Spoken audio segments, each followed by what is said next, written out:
Forgot about it. Tomorrow. Hello, everyone. Welcome. How's everyone doing? That was actually pretty good. Can we just get one more hoot and holler? Because it is Texas we're here. How are you? Yeah. Well, that is what I like to hear. My name is Mary. I'll be your MC tonight at the day one of Texas Pinball Festival 2026. Good job. He got the cue to clap. So this is the first session of this evening. We got 3 sessions coming up, 7, 8, and 9. But I have the great honor of introducing some pretty cool people up here. Do you guys know who these people are?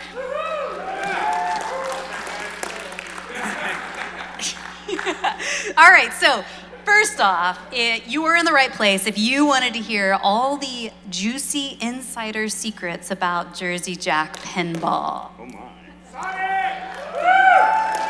He's gonna tell all. That's what I heard earlier. So of course, on the far left, Jersey Jack himself, the founder, the head cheese, and head of licensing. Go ahead and clap. In the middle, I've got Dan Lachcik. He is the mechanical engineer. Dan Lachcik, give him a clap. And this guy in the cap on the far right, his name is Meunier. You know, no big deal. He's just the game designer for a few games you may or may not have played already, but let me just rattle those off. No big deal. Pirates of the Caribbean. Raise your hand if you've played that. Guns N' Roses, The Godfather, and hey, guess what? I saw it earlier in the showroom tonight, Harry Potter.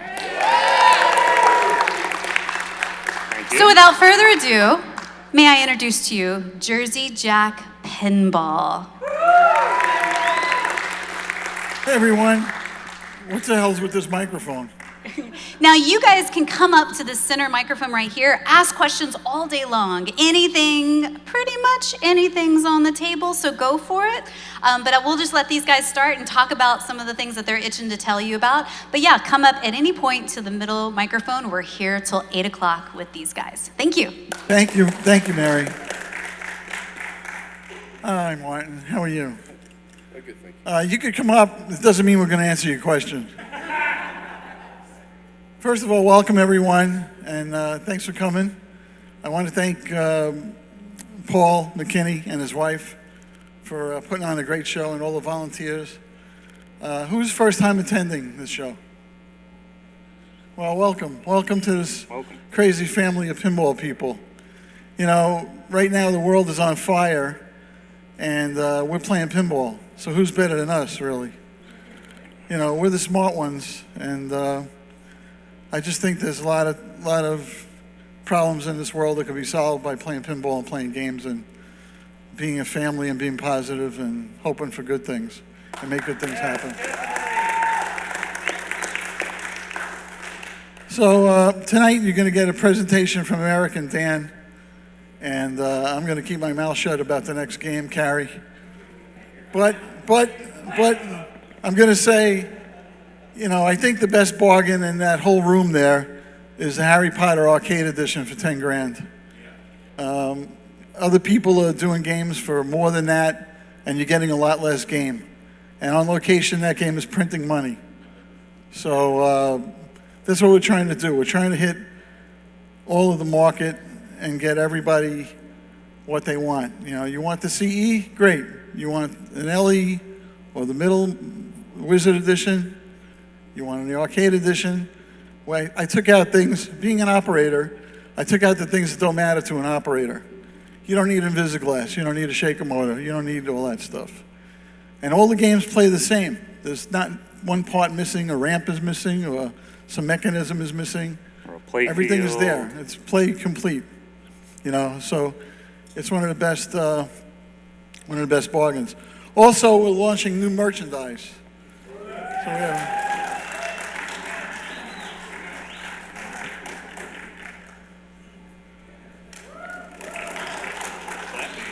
So in the booth today, you could go spend your money today, tomorrow, and Sunday. And what we did was we hired a guy who's been doing this 13 years for a different pinball company. And Andrew Triana, that's the merch guy. And, you know, a lot of people are selling our stuff without us knowing about it and all that kind of stuff. So you're going to see a lot of things that have never been done before. So with that, I'm going to turn it over to Eric and take it away. Right on. So I put together a presentation about Harry Potter, and we're going to go through it. We're going to talk about the playfield itself and look at what's there and how many shots there are and kind of some of the method to the madness on designing this game. Mechs, Dan and I will talk about the mechs. We'll briefly touch on rules. There's a lot to do in this game. It's exciting. It'll live in your collection. My hope is for your entire life. This game will keep you entertained. Next, we'll talk briefly about sound and voice. And then I requested something on social media a couple days ago. I asked people to send me some selfies with their game, and the response was through the roof. It was very exciting. So I put some of those pictures here in the slideshow so we can see some of our fans and customers with their game. And then at the end, we'll take some questions, hopefully about Harry Potter and previous games that we've What's your next game going to be? Which is always the question. I'll tell you that later. So it is I promise I'll tell you that. a pinball machine. I'm going to tell you this. Last year I told you don't buy anything, right? This year I'm going to tell you save your money. You could buy any Jersey Jack game you want, but save your money. All right, so let's start with the playfield. Here we have a fully populated playfield on the right-hand side, but something that I do like to show people is a bare playfield and kind of how that looks, and you can start to understand some of the shot paths and how they work. One of the primary drivers of this game and the way that I design is by putting diverters in a game. What that does is it opens up the opportunities for programming to send your shot in different places. Even though you shoot the same shot 2-3 times in a row, it could go 2-3 different places. Or in the case of the staircase, it can go 13 different places based on the 3 input shots. So that moving staircase is one of those concepts that we had really early on. What do you first experience when you walk into Hogwarts? And I remember the chapter from the book and the scene from the movie where Harry walks in and he looks up and he sees these moving staircases above him. And that, to me, was the perfect marriage in pinball because it allowed me to put in so many diverters with one mechanism.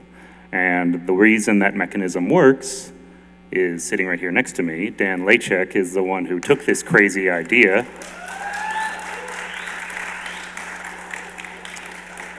and turned it into reality. And Dan, how many iterations of the staircase do you think we went through? Too many to count. Yeah, too many. So what's really fun about the mentality that I have and that my team has is fail fast. We have a machine shop here at Jersey Jack. We have the ability to rapid prototype parts. And when you can get something physical in your hands and realize that it isn't perfect yet, but it could be if you tweaked something, if you tweaked something, if you tweaked something.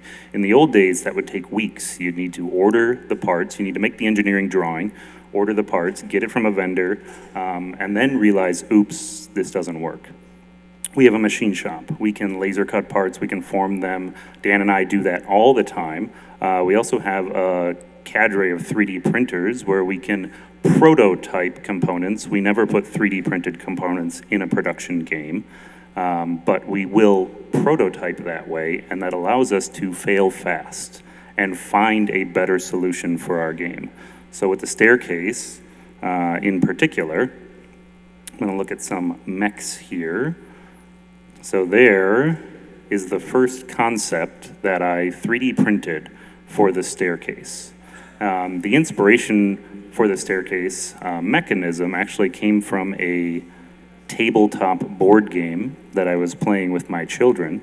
It's a marble-based game where you would have these plastic components, and you're supposed to go from point A to point B using these 3 plastic components or these 4 plastic components, and it's a puzzle that you're supposed to figure out.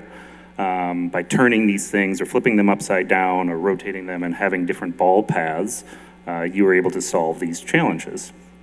So I took that game away from my children and I brought it into the office and I asked Dan to go through the game and play the game and said, this is going to be our mech in the game. So this is the first prototype, and you can see it has these 3 different levels, 2 of them that rotate. You shoot in from the bottom, you can drop in from the top. And after a lot of iterations... A lot. I think I had like a box that big of failed 3D parts. I shouldn't say failed, iterations. Iterations, right. We iterated this thing a ton. And what that allowed us to do, what we would do is we would put a new mech on the game, and then we would each shoot it 100 times. And we would chalk how many successes and how many failures we had. And we would analyze if that variable made it better or made it worse. So things like changing the base from plastic into steel, that improved significantly. Changing the length of the ramp flap, changing the angle of that steel, changing the finish and polish of the top surfaces. There's dozens of variables that we tested, and myself and Dan and Joe Katz, who's the lead programmer of the game, we would shoot this thing over and over and over again and compare the results and fail fast. We made this mech as good as it can be because we had the opportunity to make these parts ourselves and make them awesome. So many of you have played this, but for those of you that have not, you can see the mech moving here, and I'm gonna throw this on. And then one of those special touches, I like to put as much detail as possible into every game I make. So this staircase, in the grand staircase in Hogwarts, there are many portraits, and of course all of the portraits in Hogwarts move. So because this has built-in motion, all of the portraits move on the staircase. So you can see Hedwig flapping her wings there. So using lenticular print technology, we were able to make animated portraits on the staircase. It's one of those little details that people don't pick up on right away, but when you're seeing the staircase rotate slowly when the game starts, you can see this. All right, so the next mechanism that I'd like to talk about is the upper playfield. And here you can see an upper playfield. And isn't it majestic, right? So what we do, again, we make these parts out of steel. Making wireforms is actually not trivial, if anyone was curious.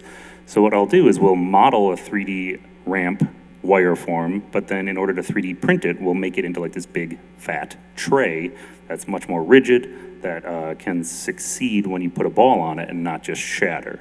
So we test the geometry. We were able to shoot this many times in a row, and then we'll go through and we'll make the actual wireform component.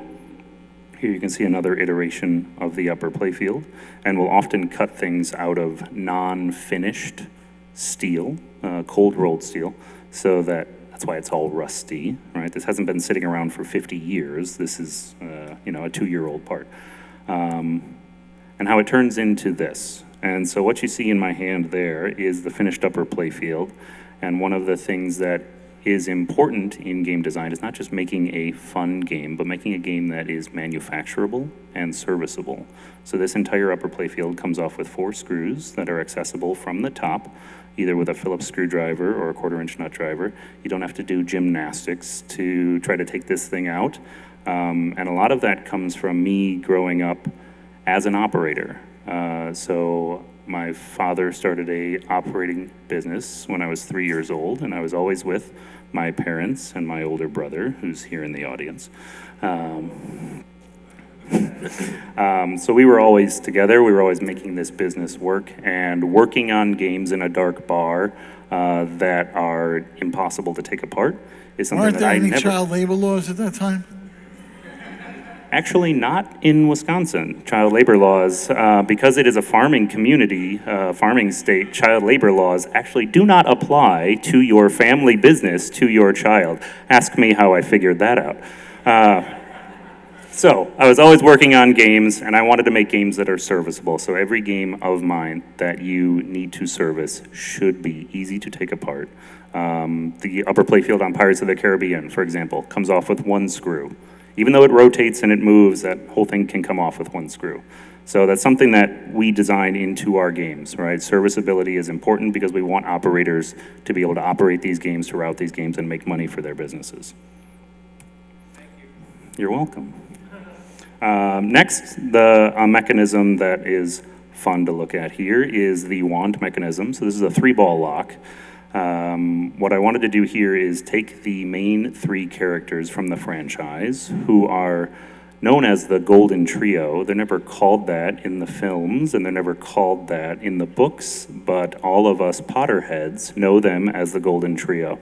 So it was interesting to work on the game as a super fan, which I totally am, because I knew what I wanted to call this multi-ball. But oftentimes when you're working with a licensor, you have to only use their approved content. The term Golden Trio was never used officially.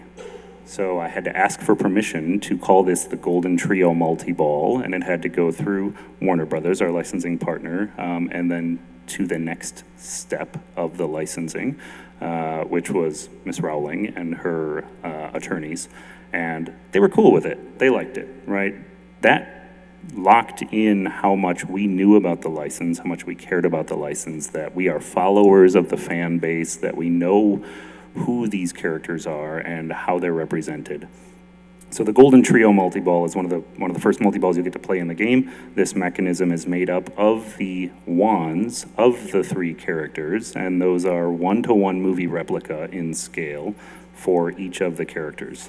And again, beating this drum of serviceability, the idea that, of course, the wand tips have to light up because they have to light up.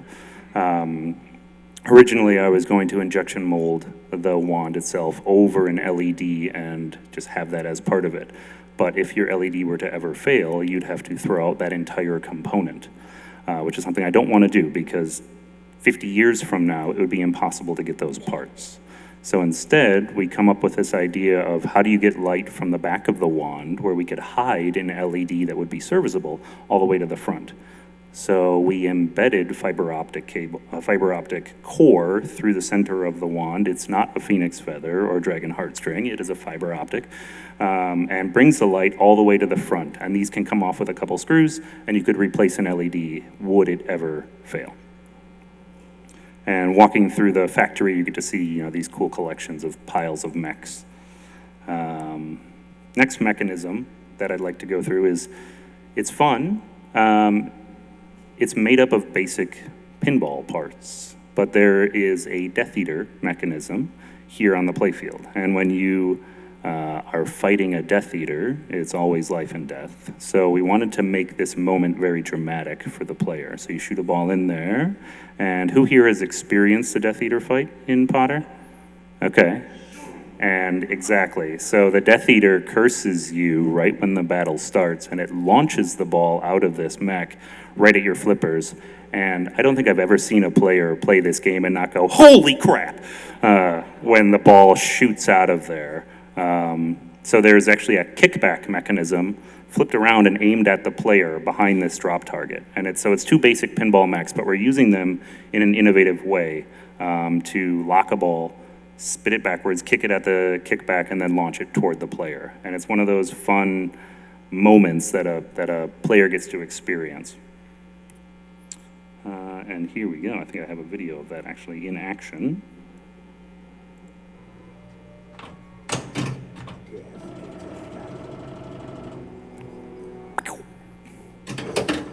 And it's gone, and it's hitting your flipper right there. Like, it's so fast.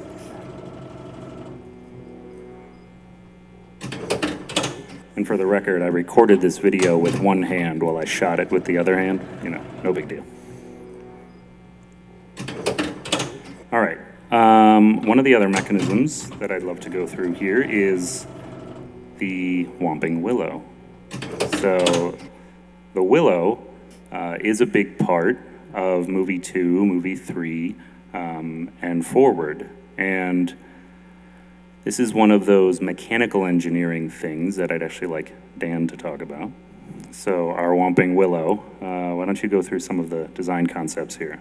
Yeah, so the Whomping Willow, Eric first talked to me about it, and he said he wanted a tree that can move and flop around.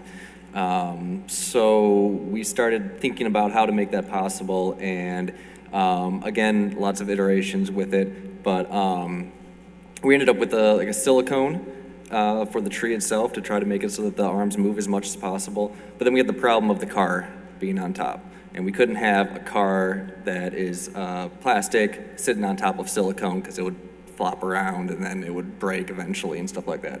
So what we ended up doing, we embedded a metal rod in the tree itself, and it goes around the base and it goes up the center and it goes into the car, and it's all glued together so that you never have to worry about the car falling off. You never have to worry about fatigue on the tree, but the branches and stuff will all flop around. There's actually quite a bit of molds that go into this, but yeah. And we went through a lot just to make sure that it's not gonna fall apart. We put it on test, and we had over a couple million cycles on it, and it still goes strong, so yeah. It was a challenge, especially with the getting the vendor to get the rod just right, because the tree's not straight. It's a bunch of curves and twists, so that was a bit of a challenge, but I think we did a great job on it. Right. When they told us we didn't have the license for the car. Oh yeah, getting the So, yeah, the license A for the car. day, about 3 or 4 days before we're going to release the game, Warner Brothers sends me an email and said, "Do you have the license for the Ford Anguilla, which is the car, right? That's what it is." Anglia, yeah, the Ford Anglia. I said, "Yeah, you said that it's part of the license." "No, you got to get that from Ford." Yeah, What? so we had to, yeah. So good thing I have a photographic memory. I went through my emails and I found where they said that we have the Ford car in the license. And sometimes licensors, not that one, it's Warner Brothers, but everybody, they don't even know what they own. Right. But it's good to have a good memory. Yes. So all of that work, right, dozens of man hours go into the concept of an idea and then the iteration and getting it to the final product, which, you know, is sitting in the back of the game. It could have just been a flat plastic on top of a pop bumper, but that's not what we do at Jersey Jack. We go above and beyond. Every time we design something, we try to put as much as possible into our games, and we don't take no for an answer. Yes, we do have the rights for the 1957 Ford Anglia in Robin's Egg blue, and it was manufactured, and it's an awesome little part that we have there in the game. All right, so the next mech that we have in the game is called the Protego mech. And actually, this mech is not my original concept. I had a different idea for this area of the game. I had this, what I considered a very fun idea of having an outlane that got narrower and wider based on how strong the dark arts were influencing the game, how well you were doing while you were playing. And so it was built on with a stepper motor, and we could very acutely change the angle so that it would make the game easier and drop the ball to the in lane, or much harder and drop the ball into the out lane. And I thought it was going to be awesome. And we implemented it and we played with it. And every person that did it said, "This is not fun." Because the difference between making it easier and harder was about a 1/16 of an inch. And if you went any further than that, all it was a ball trap, where the ball would just sit here between the slingshot and the top of this diverter, or it would sit here between the diverter and the top of the post. So this is why you have your team and members that aren't your team, right? Other members of the factory or other members of the company play the game and tell you their honest feedback. Because if you design in a bubble, you don't always get what you think you get. So realized that this mech wasn't fun, and instead we came up with the Protego mech. So Protego, for the nerds that don't know, is the shield spell in Harry Potter. And if you look closely at the Protego mech, not only will you see the verbal component of the spell, but you'll also see the somatic component of the spell, which is the movement of the wand that's inscribed on the plastic. So you'll see it right here when it pops up. Let's see. So what this does is it saves your ball, protects you from draining. There you go. So the somatic component for Protego is start at the top and pull straight down, and you can see that arrow there. Yes, I do have 216 spells memorized and their somatic components, and it helps here. All right, so these are some of the rules in Harry Potter. And we could talk about this for a very long time, and I'd love to talk about this for a very long time, because so much thought and energy goes into making rules that are easy to understand, easy to approach for a casual player, but also leave a challenge there for the experienced players and skilled players, right? This game has to appeal to everyone. And everyone is a very large bucket, right? There are lots of people who've never seen a pinball machine before, but they absolutely love Harry Potter. We had to make the game fun for them. There are people that only own pinball machines, and they love pinball rules, and they can spend 25 minutes playing a game. This game had to be fun for them. I wanted this game to be fun for my mom, who loves Harry Potter, but is not necessarily the best pinball player there is. So every game that we ship now is shipped with this flow chart. It can be intimidating at first, but it's very easy to follow. And what we wanted to do is share as much of the story of the Harry Potter universe as possible. So you get to experience all of the movies that were created for the core Harry Potter series. You get to pick your movie, and as you're going through playing the multi-balls, you're earning the Horcruxes that are used to... Does anyone not know the story of Harry Potter? Because I'm going to spoil it for you. Okay, sorry. You have to collect the Horcruxes, the pieces of the soul of Voldemort, before you get to the final wizard mode and destroy those parts of his soul. So those are embedded in the various areas around the game. We wanted this game to have a lot of breadth, but also a lot of depth, be approachable by casual players. And Joe Katz, who was the lead programmer on this game, this is the first time that Joe has led one of my games. And I absolutely loved working with Joe. Joe was not a fan of Harry Potter before he started this game. He'd never read the book, he'd never seen a movie, but he could tell the passion I had for the license, and he grabbed a hold of that, and he watched the movies, and he, us together worked through the rules of this game. There are 96 unique movie scenes that all have their own individual rules, that also have unique score composition, musical composition for every single one of those. 5 different multi-balls, 4 different wizard modes. This game will last in your collection for a very long time, and I hope for the rest of your life, because this is a game that I poured my heart and soul into, and I'm not the only one. Every member of the team wanted to make this game the best possible, so there we go. Thank you. Next, I'm going to briefly talk about some of the artwork and animations. So here we have the back glass. The back glass in our games has a 27-inch LCD screen. That's a lot of space to fill up with stuff, right? There are rules in games that we want, when a player looks up, to completely understand the game, their current progress in the game, and how well they're doing. So UI design and concept for this game was made by the best, most award-winning UI animator in the industry, and that is Jean-Paul DeWin. JP has made art for all of our games to date, the animation for all of our games to date, and really did a great job with this game. What I'm going to show next is a brief animation of the iterations of this UI.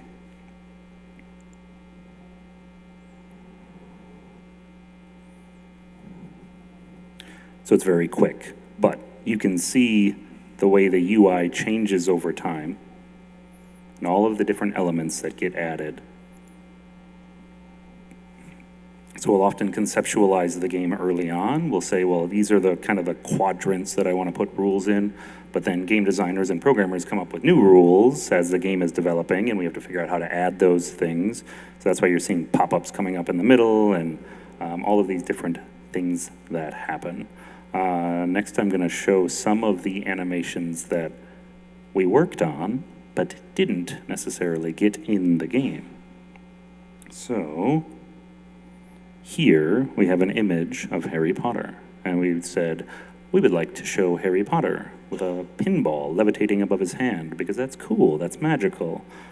All right, and here's a quick animation of that. What do you think, Warner Brothers? Absolutely not.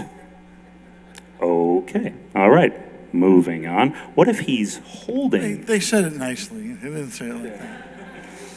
What if he's holding the ball? Because if you look closely at Harry Potter 6, you will see there is a pinball machine in the Weasley's garage, so pinball is in world. How about Harry's holding a pinball? How does that look? Absolutely not. You cannot put that in the game. Okay, well, we'll do what we can. Next we have some... I wanted to create the villain fight in the game, and I wanted to have multiple villains that you're fighting through because we don't want the same same encounter to happen every time. So we actually created our own generic Death Eater based off of their style guide. We animated this character. So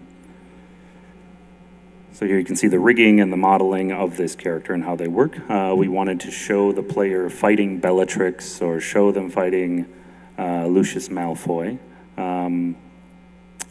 but we were not allowed to strike those characters or hit those characters or show them being hurt because Harry is the person that does this, or Molly Weasley is the person who does this and defeats them. You as the pinball player are not.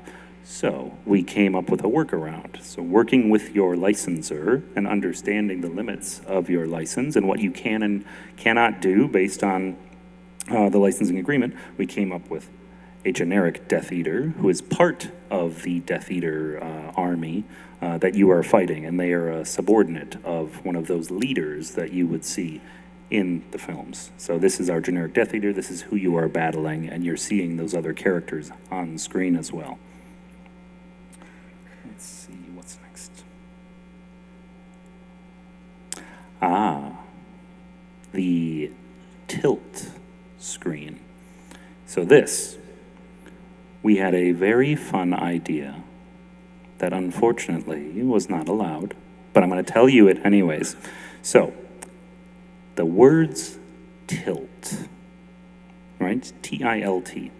Those letters are also used in the words tell lies, okay? So in this scene, there is a very evil woman who is currently in charge of Defense Against the Dark Arts and eventually in charge of the school. Her name is Dolores Umbridge. She has a pen that when you write with it, it draws your blood as the ink.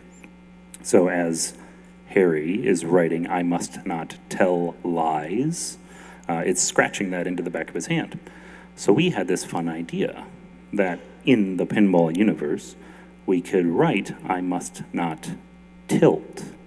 And my animator made that happen and bled it into this scene, and it looked completely perfect, 100%. And we showed that to Warner Brothers, and they clutched their pearls immediately and said, you must not edit our film in any way, shape, or form, because that is against the rules.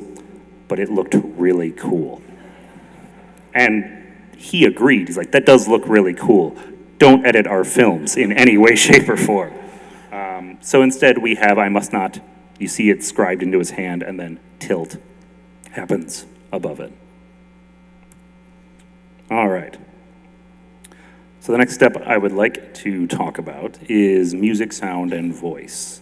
So when you're licensing a product, not every single thing that you hope for is always included in the license. And here with the Harry Potter license, one thing that was not included was Hedwig's Theme by John Williams, the iconic song that everyone knows and loves, that I taught myself how to play when I was 15 years old on my saxophone. That song was not originally part of the license. But thankfully, we have someone in our licensing department who cares and pushes and never takes no for an answer. And this song was an additional fee for the game that, in my opinion, was absolutely worth every penny we spent on it, because that is the song that all of us know, and it makes the game. When you hit that start button and you hear that chime of Hedwig's Theme, I struggled for a long time when it was not part of the license, and I am very glad now that it is. So absolutely worth it. Something else as we're doing sound and voice is the concept of balancing the movies versus the pinball. We want to, of course it is a pinball machine first and foremost. It has to be fun, it has to be engaging, it has to tell the player how to play, but we also want you to feel like you're in the world. So the voice actor whom we hired for this game, his name is Mark Silk. And while Mark was not the original voice of the Sorting Hat in the films, Mark is the voice of the Sorting Hat for every product you experience of the Sorting Hat outside of the films. So if you go to Universal Studios, you hear Mark. If you buy the Lego set of the Sorting Hat, you hear Mark. And the Hallmark ornaments, that's all Mark Silk. Mark just so happens to also be completely obsessed with pinball. So when I called Mark and I said, hey, I'm working on a project, he's like, please tell me it's Potter, please tell me it's Potter, please. So Mark was an absolute dream to work with. We did probably 7 or 8 different recording sessions with Mark. Normally, when you hire a voice actor, you get 1 session with them. So you have to have your entire script completely perfect because you get 1 chance. Mark, however, I called a month and a half ago and I'm like, hey, could you record another 25 lines for me? He's like, oh yeah, no problem. Let's get online and we'll make it happen. Excellent to have him as a member of the team. All right, so, like I said earlier, I made a post on social media and asked for fans of the game to send me a selfie so we could see some of the cool people who are playing their fun game. So I'm going to go through a couple of these. Here is a guy named Bill Woodcock. Bill is a huge fan of Jersey Jack Pinball. He has been a supporter of ours since the beginning. I know Bill personally. I've met him several times. His daughter is a huge Harry Potter fan. And sometimes when you form a connection with someone, you want to go a little bit above and beyond when they're receiving their game. So what Bill is pointing to on the apron right here are the signatures of Mirafora and Eduardo from Team Mina Lima. They came to our factory when we were producing this game. So a little history, the collector's edition game artwork package was designed and illustrated by a team called Mina Lima. They are the original graphic design team behind every single Harry Potter film you have ever experienced. Any graphic arts you see in those films, like candy boxes or newspapers or the tabards that are hanging in the Great Hall. All of that was created by Mina Lima. And they then went on to re-release the books. They released the first 3 where they illustrated every single page and they made paper craft elements. That's when I discovered them and their work, and I've owned these books now for a long time. While I was designing the game, reached out to Team Mina Lima and said, hey, I'm making something really fun and I'd love you to be a part of it. And they were over the moon. They were really excited. They'd never done anything in this media before, and I think their art package captures the magic of the Harry Potter series so well. So they signed only, I think, 3 bottom arches, and Mr. Woodcock here received one of them. All right, so here's a really interesting environment for this game. So this is in a person's house, and he has filled his home with floating candles. And this is a woman named Dory who sent me this picture. I thought this was incredible. As I'm going through a lot of these pictures, there is going to be a theme, and I'm very glad that this is a theme. And that theme is showing a lot of children playing this game. There's a lot of people who are new to pinball that got to experience this game for the first time, and it has brought families together instead of just dad sitting there playing a game by himself, right? We have lots of videos of full families playing this game, and then some of us, you know, when we're at different expos and seminars.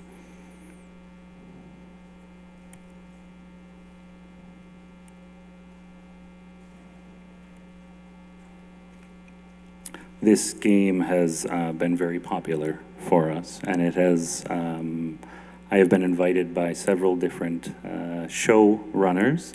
This picture was actually taken in Australia last November. I got to fly down under for the first time in my life. This was a very fun show to go to. And the Australian market is absolutely massive for pinball. They love our games in particular, and it's been a great series.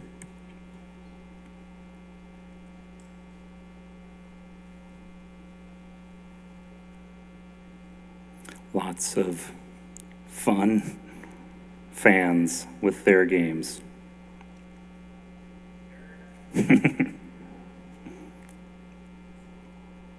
All right, like I said, lots of kids playing the game.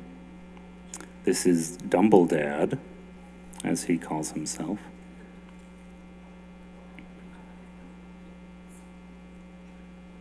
My niece and nephew playing the game. Again, lots of young kids at shows playing this game.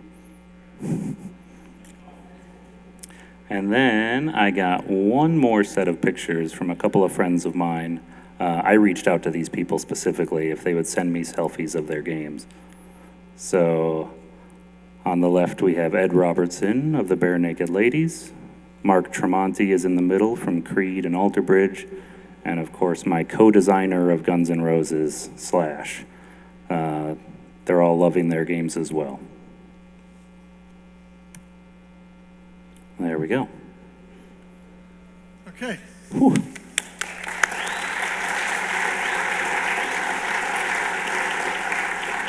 You know, this game is the first game to have something we call Game Changer, and it's QR codes. I don't know how many of you have used it, but it's really cool. You hold it up to the camera, and you can play easy, wizard, or hard. And it's pretty cool when you do one for a child and you do one for you. And we're going to continue to do it. You can take a picture of it on the screen and have it on your phone instead of the little key fob. So that's something that we're conscious of because we want you to learn the game. And if you put it on easy, you're going to learn the game sooner. So, all right, any questions? Somebody could come up to the microphone. We're going to make you walk because nobody could hear you when you ask your question. Thank you, Gary. I was a tour guide for 20 years in Vegas. Can you hear me? How many CDs are you Not really. We're going to make them until there's no more orders. That's what I said in the beginning. Around a little bit more than 1,000. All right. Yeah, sir. Well, we found with the CEs that it's not so much about the number you made. People want one, and if they don't get one, they get mad. And, we don't want anybody to get mad. We wanted everybody that wanted a game to get one. Go ahead. For representing the 4 houses, did you guys had always in mind the 4 flippers, or did you have any other avenues of like representing them? All right. Nice hat. So I wanted to represent the 4 houses and I want to represent a lot of the lore in the franchise, because every person has a connection to something in Harry Potter. So representing the 4 flippers as the houses, to me, made a lot of sense. Included in every game is a set of rubbers that actually color coordinate with the decals on top of the flipper. We tended to put the black rubbers in because we weren't sure everyone would be down with those 4 different colored rubbers. But I recommend putting those on and representing your 4 houses. Thank you. You're welcome. Yes? Hello, great Hi. game, by the way. Thank you. I was curious if maybe there might be a code update coming that it's somewhat annoying when the Death Eater is there and it hides part of the score, but at least you can somewhat see it. But then Protego just obliterates it, and if you're in the middle of a tournament, you're trying to figure out like who's got what, you have to kind of wait till the end. And then additionally, non-players, you can't even see their score because it's just so small down at the bottom. So might there be a code update coming for any of those? I hadn't heard that feedback until now, but it is something I would consider. There's often like a risk reward when we put our games out with rules that are advantageous to play, but might risk some of your capacity to play the game. For example, the Chiminio charm that duplicates everything. It fills up your whole screen, it covers the scores, but you're also getting playfield multiplier at the same time. So that was a conscious decision to mess with the player a little bit as you're earning double playfield points, for example. But perhaps something could be put into, say, tournament mode that could limit that.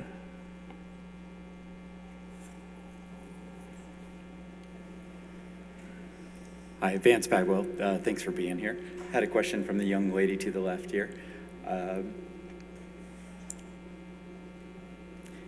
Your question was, in the AI, do you use the actual actors' faces in that, or are you having to tweak that in the AI so you're not breaking or breaking the license in that case when you're developing the AIs? In the UI? Sorry, user UI. interface? Okay. And then the I don't want to talk about AI. sorry, yeah, sorry. And then the second question she had was, what houses are you? So first, there were certainly considerations for holding true to the license. One of my original designs for the Death Eater was actually a screen that showcased the Death Eater's face. But the licensor, and let's be real, cost and mechanical engineering involved, we went a different path because that talent was never actually represented in the way that I wanted to show them on the little screen in the playfield. So we had to change direction there. But the UI that you see is all original movie clips. That is all real talent that is pulled directly from the 8 films. So that is accurate. And your other question, sorry. House. I claim to be a Gryffindor, but my hat may say something different, so probably Slytherin. Hufflepuff. Jack? The House of the Rising Sun. All right, you're welcome. That's the snitch from the topper in the collector's edition. Is it supposed to guide you to help you to find it on the playfield? Like when it moves to the right, is it over there? Yes. Yes. So the question regarding the topper, there is a moving golden snitch. And the snitch, when you start a Quidditch match, it flies all over the playfield, right? There is an insert in front of every switch and shot and stand-up target that represents the golden snitch, and it flies around. In the topper, we actually move the snitch from left to right based on where it is on the playfield. And another small snippet to help you understand where the snitch is hiding, the hot rails will flash yellow. If it's on the right side, the right hot rail will flash, and if it's on the left side, the left hot rail will flash. And if it's near the back of the game, the rear lights in the back of the back panel will flash that yellow color. So we try to help you out, but it's hard to be a seeker. That's why they're the cool kids on the team. This is more of a Jersey Jack, just company question. I noticed at the festival today, you got lots of games out, but I don't see any Elton John, and that's a recent game. I mean, it's not like Dialed In, which is many years old. I'm just wondering why that's not there. And the second follow-up question, I don't know if he's done with you. Is Steve Ritchie going to be doing anything with your company anymore? Or is he done? So we don't have any more Elton John games. So that's a good thing. You sold them all. The last CE that we had, we donated to Elton John AIDS Foundation.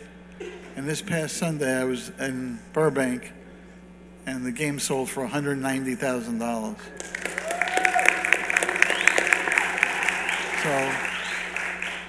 So that was pretty cool to be there. Makes my 15 look small. Right. Yeah, and Steve Ritchie is doing our next game. That you're going to tell us about.